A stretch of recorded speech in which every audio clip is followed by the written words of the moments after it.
DSC preparation కి మిగిలిన తక్కువ సమయాన్ని డిఎస్సి 2024 యాప్ లేదా డిఎస్సి 2024.com తో జాబ్ ని సాధించండి. Welcome to Suman TV. Pakistan ఏం చేయాలి అంటే సోషల్ మీడియా కావచ్చు, వ్యక్తిగతంగా కావచ్చు, యుద్ధం చేయాలి. పాకిస్తాన్ మీద దాడి చేయాలి.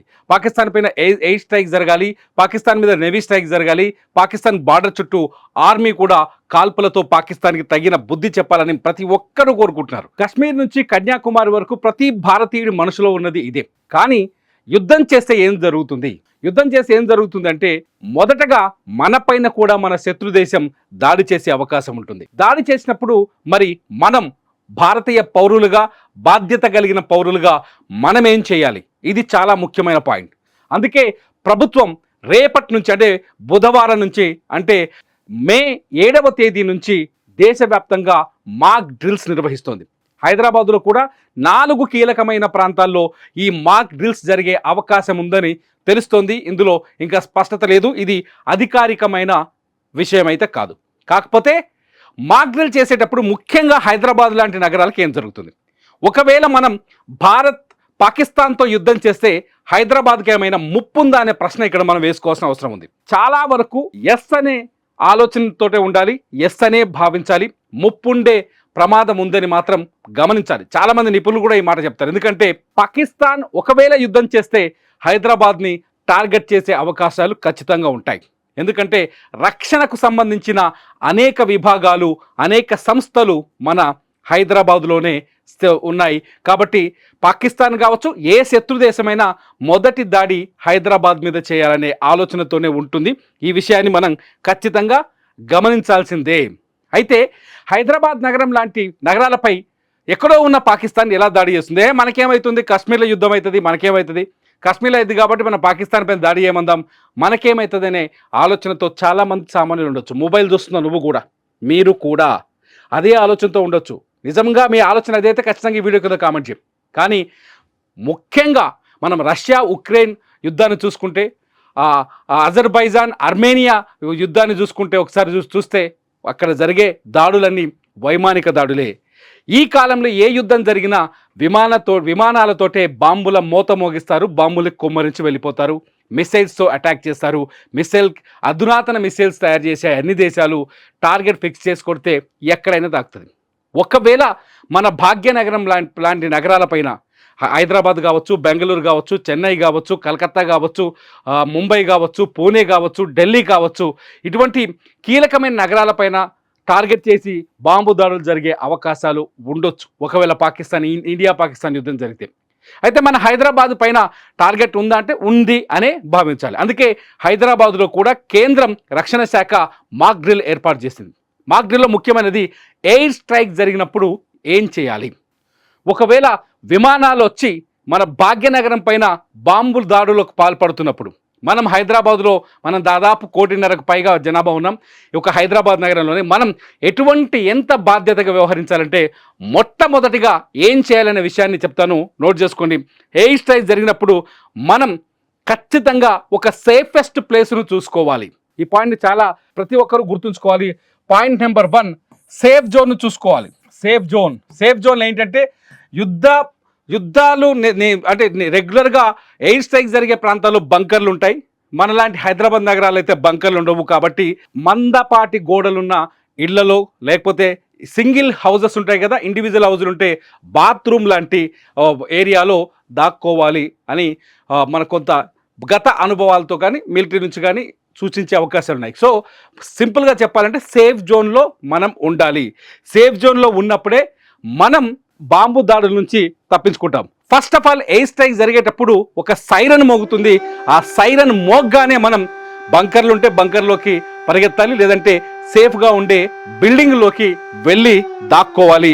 ఆ దాక్కున్న తర్వాత తదుపరి ఆదేశాలు వచ్చే వరకు ఆ బంగ్లాల నుంచి కానీ ఆ ప్రాంతం నుంచి కానీ ఎవరు బయటకు రావడానికి వీల్లేదు.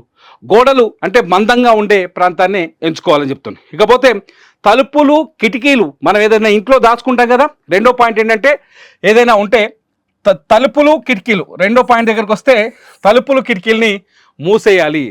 తలుపులు, కిటికీలను మూసేసి వాటికి దూరంగా ఉండాలి. ఏదైనా ఇంట్లో దాచుకోమని చెప్తున్నారు కదా, తలుపులు, కిటికీలకి దూరంగా మూసేయాలి, వాటికి దూరంగా ఉండాలి. ముఖ్యంగా గాజు పెంకలు గాజు డోర్లు ఉన్న వాళ్ళు, ఆ ఇళ్ళకు ఉన్న వాళ్ళు జాగ్రత్తగా ఉండాలి.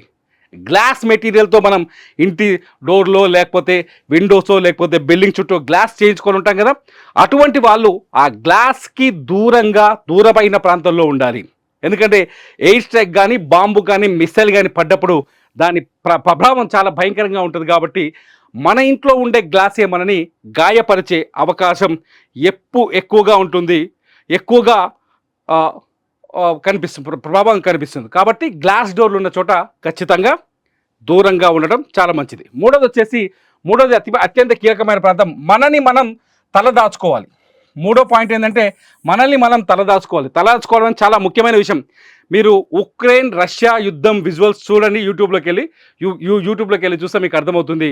యుద్ధ సమయంలో ఏం జరుగుతుందంటే తలపైన కవర్ కప్పుకోవడమో లేకపోతే ఒక క్లాత్ వేసుకొని మెడ ప్రాంతాన్ని పూర్తిగా కవర్ చేసుకొని మనం మనుషులం కాదు అనే విషయాన్ని శాటిలైట్ ద్వారానో లేకపోతే వాళ్ళ శత్రు నిఘా వ్యవస్థ మనం పసిగట్టకుండా ఉండడం కోసం పరిగెత్తడానికో లేకపోతే దాచుకోవడానికి వెళ్ళినప్పుడు ఖచ్చితంగా మన తల భాగాన్ని ఇదంతా మనం 100% కవర్ చేసుకోవాలి అనేది ఒక సూచనగా కనిపిస్తుంది.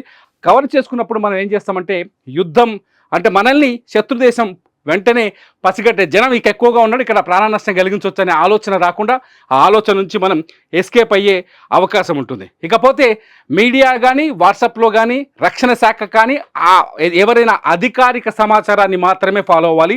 అధికారిక సమాచారాన్ని 100% ఫాలో చేయాలి. ఏదైనా ఇన్సిడెంట్ జరిగినప్పుడు బాంబ్ స్ట్రైకో లేకపోతే బాంబ్ పడడమో లేకపోతే దాడి జరిగినప్పుడు బాంబు పేలడమో ఏదైనా జరిగినప్పుడు అధికారిక సమాచారాన్ని మాత్రమే నమ్మాలి. అనధికారికంగా వాట్సాప్ సమాచారాలు, వాట్సాప్లో ఇటువంటి ఏ మెసేజ్ని నమ్మి మనం దానికి తగ్గట్టుగా ప్రవర్తించకూడదు. అధికారులు ప్రభుత్వం ఎటువంటి సూచన చేస్తుందో ఆ సూచనల్ని 100% పాటించాలి. పాటించకపోతే అవి తప్పుదారి పట్టించి మళ్ళీ మనం శత్రువులకి టార్గెట్ అయ్యే అవకాశం ఉంటుంది. మూడో పాయింట్ ఇతరులకు సహాయం చేయాలి. యుద్ధ సమయంలో చాలా కీలకమైన విషయం. అది ఆర్మీ దాడి కావచ్చు, ఎయిర్ స్ట్రైక్స్ కావచ్చు, ఇంకో దాడి కావచ్చు. ఏ దాడి జరిగినా మన తోటి మనుషులకి వాళ్ళ కులం, మతం, ప్రాంతం అనే తేడా లేకుండా అందరికీ సహాయం చేయాలి. సహాయం అంటే మన దగ్గర ఉన్న ఫుడ్ పెట్టచ్చు వాళ్ళకి, లేకపోతే ఏమైనా గాయాలైతే ఫస్ట్ ఎయిడ్ చేయొచ్చు. డాక్టర్లు, వైద్య బృందాలు ఆటోమేటిక్గా మన యుద్ధ ప్రాంతాల్లోకి వచ్చేస్తాయి, వాళ్ళకి కమ్యూనికేషన్ చేయొచ్చు. మనకు తోచిన సహాయం ఖచ్చితంగా తోటి వారికి సహాయం చేయాలి. అత్యంత ఇంపార్టెంట్ పాయింట్, 6వ పాయింట్ ఏంటంటే 6th పాయింట్ ఏంటంటే ఎట్టి పరిస్థితుల్లోనూ అధికారులు చెప్పే వరకు మనం సేఫ్గా ఉన్న స్థావరాల్లోంచి బయటకు రాకూడదు. ఇది చాలా ముఖ్యమైన పాయింట్. యుద్ధ పరిస్థితుల్లో పాటించాల్సిన ముఖ్యమైన పాయింట్ ఏంటంటే అధికారులు కావచ్చు, ప్రభుత్వం కావచ్చు, వాళ్ళు చెప్పే వరకు ఎట్టి పరిస్థితుల్లో బయటకి రాకూడదు. మనం సేఫ్ జోన్లో ఉన్న ప్లేస్ నుంచి బయటకు రాకూడదు. ఎందుకంటే మనల్ని తప్పుదో పట్టించడానికి రకరకాల ప్రయత్నాలు జరగవచ్చు. కాబట్టి ఎట్టి పరిస్థితుల్లో అధికారిక సమాచారం వస్తేనే ఇళ్లలోంచి బయటికి రావాలి. లేదంటే ఇంకో ఎయిర్ స్ట్రైక్ జరిగే అవకాశం ఉండొచ్చు, ఇంకొక ఎయిర్ స్ట్రైక్ జరిగే అవకాశం చాలా మెండుగా ఉండొచ్చు. సో అధికారిక సమాచారం వచ్చే వరకు ఇళ్లలోంచి రాకూడదు. సో యుద్ధాన్ని మనం ఎంతగా కోరుకుంటున్నామో యుద్ధం జరిగే సమయంలో మనం ఇటువంటి జాగ్రత్తలు తీసుకోవాల్సిన అవసరం ఉంది. మన హైదరాబాద్ లాంటి నగరం కూడా ఒకవేళ ఇండియా పాకిస్తాన్ యుద్ధం మొదలైతే మన భాగ్యనగరం కూడా టార్గెట్ అవ్వచ్చు. ముంబై టార్గెట్ అవ్వచ్చు, ఢిల్లీ టార్గెట్ అవ్వచ్చు, పూణే టార్గెట్ అవ్వచ్చు, బెంగళూరు, కొచ్చి టార్గెట్ అవ్వచ్చు, విశాఖపట్నం టార్గెట్ అవ్వచ్చు, విజయవాడ టార్గెట్ అవ్వచ్చు, తమిళనాడులో చెన్నై టార్గెట్ అవ్వచ్చు. కీలక పట్టణాలన్నింటినీ టార్గెట్లో పెట్టవచ్చు. ఆల్రెడీ పాకిస్తాన్ చెప్తుంది మా దగ్గర 130 అణుబాంబులు ఉన్నాయని చెప్పేసి. సో ఎట్టి పరిస్థితుల్లోనూ యుద్ధం, ఇప్పటివరకు భారతదేశానికి యుద్ధం ఎక్స్పీరియన్స్ లేదు, ఇది భారతీయులుగా మనకు లేదు. కానీ పాకిస్తాన్తో 3 యుద్ధాలైనాయి. కానీ యుద్ధం జరిగేటప్పుడు మనం ఎలా ఉండాలి అనేది మాత్రం చాలా ముఖ్యమైన విషయం. దయచేసి సోషల్ మీడియాలో వచ్చే అబద్ధపు కథనాలను కానీ అబద్ధపు వీడియో సమాచారాన్ని కానీ నమ్మొద్దు, పుకార్లను నమ్మొద్దు. ముఖ్యంగా యుద్ధ సమయంలో కేవలం ప్రభుత్వం అధికారికంగా ఇచ్చే సమాచారాన్ని నమ్మాలి. మరి మీరు బాధ్యత గల పౌరులుగా ఉంటారా? పాకిస్తాన్పై పగ తీర్చుకోవాలని, యుద్ధం చేయాలని కోరుకునే మీరు బాధ్యత గల పౌరులుగా నిలబడి ఈ దేశ ప్రభుత్వానికి, ఈ దేశ ఆర్మీకి, ఈ దేశ నేవీకి, ఈ దేశ ఎయిర్ ఫోర్స్కి మద్దతుగా నిలబడతారా? నిలబడే ప్రతి ఒక్కరూ ఈ వీడియో కింద కామెంట్ చేయండి. చూస్తూనే ఉండండి సుమన్ టీవీ.